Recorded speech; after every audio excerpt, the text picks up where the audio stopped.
Alhamdulillahirrabbilalamin. Wabihi nasta'inu ala umuri dunia wa din. Wassalatu wassalamu ala ashrafil anbiya'i wal mursalin wa ala alihi wa sahbihi ajma'in, amma ba'd. Faqala Allah ta'ala fi kitabihil karim, a'udhu billahi minasyaitanir rajim, bismillahirrahmanirrahim. Wal 'ashr, innal insana lafi khusr illa alladhina amanu wa 'amilus solihati wa tawassaw bil haqqi wa tawassaw bis sabr. Wa qala an-nabiy sallallahu alaihi wasallam, man ahya sunnati faqad ahabbani wa man ahabbani kana ma'iya fil jannah, atau kama qala Rasulullah sallallahu alaihi wasallam. Puji syukur kehadirat Allah Subhanahu wa taala yang telah memberikan beribu-ribu nikmat, bahkan berjuta-juta nikmat. Nikmat yang paling terbesar yang Allah berikan kepada kita adalah nikmat iman dan Islam, sehingga kita dapat beribadah di bulan Ramadan yang berkah ini. Salawat beserta salam marilah kita curahkan kepada junjungan Nabi besar Muhammad Sallallahu Alaihi Wasallam yang telah berkorban untuk umatnya sehingga kita dapat merasakan nikmat iman dan Islam sampai saat ini. Para pecinta channel SMK Budi Perkasa rahimakumullah, pada kesempatan hari ini di dalam kegiatan pesantren Ramadan online SMK Budi Perkasa, saya mengajak kepada seluruh pemirsa dimanapun Anda berada untuk mengkaji isi kandungan di dalam Al-Quran surah Al-Asr. Mari sama-sama kita membuka Al-Quran surah Al-Asr juz 30. A'udzu billahi minasy syaithanir rajim. Bismillahirrahmanirrahim. Wal 'ashr, innal insana lafi khusr illa alladhina amanu wa 'amilus solihati wa tawassaw bil haqqi wa tawassaw bis sabr. Shadaqallahul azim. Bismillahirrahmanirrahim. Dengan menyebut nama Allah yang Maha Pengasih lagi Maha Penyayang. Wal 'ashr, demi masa. Allah Subhanahu wa taala meletakkan demi masa, demi mengartikan bahwa kata sumpah. Mengapa Allah bersumpah dengan waktu? Ada apa dengan waktu? Mengapa Allah Subhanahu wa taala meletakkan kata sumpah pada waktu di dalam surat Al-Asr? Karena waktu itu sangat penting sekali menunjukkan bahwa apakah seorang manusia ini akan selamat di dunia atau tidak selamat di akhirat. Di dalam pepatah mengatakan, al-waktu kasayf, waktu itu ibarat pedang. Idza lam taqta qata'ak, apabila kau tidak dapat menggunakannya, maka kau akan terpotong. Begitupun juga dengan waktu. Apabila kita tidak bisa menggunakan waktu dengan baik, maka kita akan sengsara. Waktu terbagi menjadi 3 bagian. Yang pertama, masa lalu. Yang kedua, sekarang. Yang ketiga, yang akan datang. Para pecinta channel SMK Budi Perkasa rahimakumullah, masa lalu adalah masa kenangan, yang mana masa kenangan ini tidak akan pernah bisa kembali lagi. Maka masa kenangan ini bisa dicatat sebagai sejarah, seperti sejarahnya para anbiya alaihissalam, sejarahnya para sahabat, para tabi'in, dan ulama-ulama terdahulu. Selanjutnya yaitu waktu sekarang.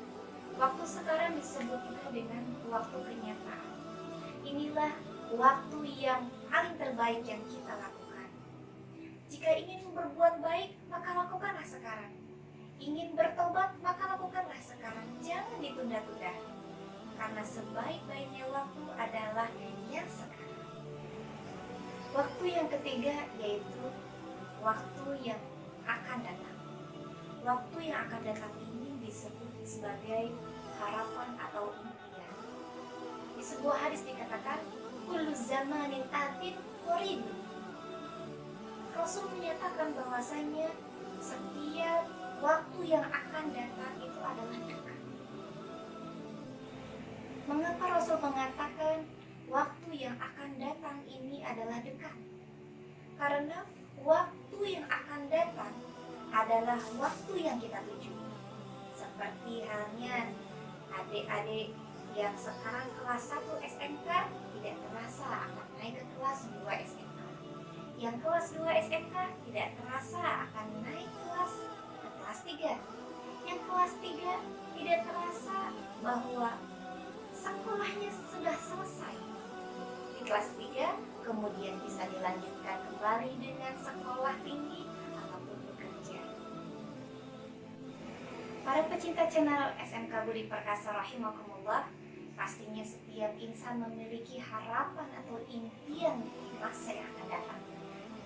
Maka saya mengajak kepada pemirsa yang ada di rumah untuk menulis di kolom komentar apa saja harapan atau impian yang Anda inginkan di masa yang akan datang. Nanti akan diundi 5 orang yang beruntung, siapa saja yang komentarnya paling menarik akan mendapatkan hadiah menarik berupa voucher pulsa. Menurut pandangan ilmu hadis, bahwasanya zaman di dunia ini terbagi menjadi 5 bagian. Yang pertama yaitu zaman nubuah atau disebut dengan zaman kenabian. Seperti zamannya dari Nabi Adam alaihissalam sampai ke zamannya Nabi Muhammad SAW. Berakhirnya zaman kenabian ini ketika wafatnya Nabi Muhammad SAW. Zaman yang kedua yaitu zaman khilafah atau disebut dengan sistem kekhalifahan, seperti kekhalifahannya Abu Bakar As-Siddiq radhiyallahu an, kekhalifahannya Umar bin Khattab radhiyallahu an, kemudian khalifah Utsman bin Affan. Nah, sampai kekhalifahan ini bertahan sampai dengan 1928 Masehi yang ada di negara Turki atau disebut dengan Turki Utsmani. Sebagian orang barat mengatakan bahwa kekhalifahan Turki Utsmani ini disebut dengan Ottoman. Zaman yang ketiga yaitu zaman Mulkiyah atau disebut dengan zamannya kerajaan. Seperti contohnya masa yang sekarang ada di negara Arab, yaitu dengan adanya kerajaan Saudi Arabia yang dipimpin oleh Raja Salman. Kemudian ada juga di Brunei Darussalam yang dipimpin oleh Raja Sultan Hasanul Bolkiah. Sampai kapan sistem kerajaan ini berakhir?